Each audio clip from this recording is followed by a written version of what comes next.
Well, if anyone asks me about my style, I would say it's surreal. It goes around people's behaviors and the way they act and the strange ways they can sometimes be. My name is Tiago Galo. I'm an illustrator working in Lisbon.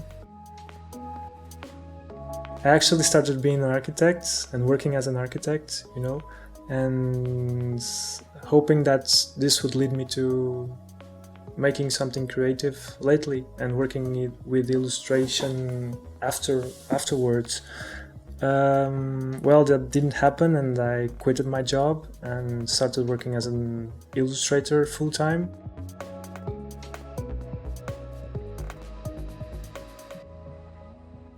So I discovered Affinity Designer maybe 3 years ago.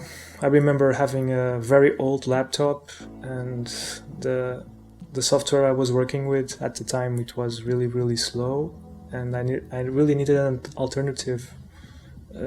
So I was looking up and I found the Affinity Designer software, and yeah, I just start working with it, and until these days I still work with it, and that's the way I do my works on it. It was really, really easy to get into it, so super user-friendly. That's something that kept me going with it, Also the way it can make you, compose and customize your workspace and the brushes and the textures.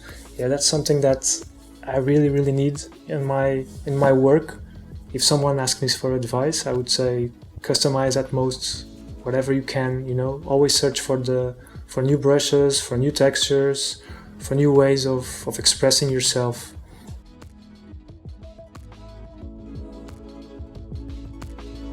So actually I'm working right now on this piece.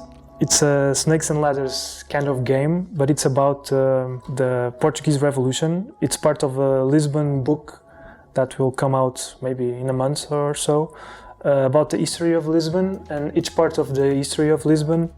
In terms of the technical aspect of it, I use lots of vector textures and vector brushes. For example, this one, I made some masks around the parts where I should have some shadows, like this under the chin and on the armpits.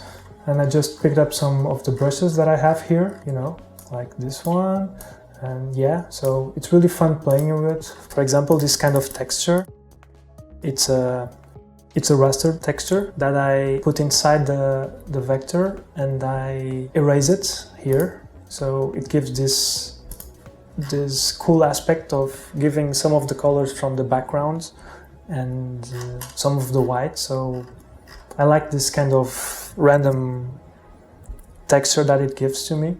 Well, that's something that I would advise to the people that work not only on Affinity Designer but also in other software, that they develop their own, or at least try different brushes from the ones that already are standard. It will be a game changer, and it will help you developing your own style. That's important, and that's something that I really found very useful here. I remember being inspired by the Bauhaus movement when I was at school. That was something that I really get into. Even now, it's a reference for me. I think that much of my work and the simplicity of the lines and geometry, it comes from there. Also from the cubists, the color palettes, the geometric forms, the straight lines, also the shapes and the way they compose. That's something that I took from there. Of course, that I improve it after that, and I develop my own style. But it's important to have those kind of references, I think, and to learn about them. Not only look at them, but to learn how they got there to express that.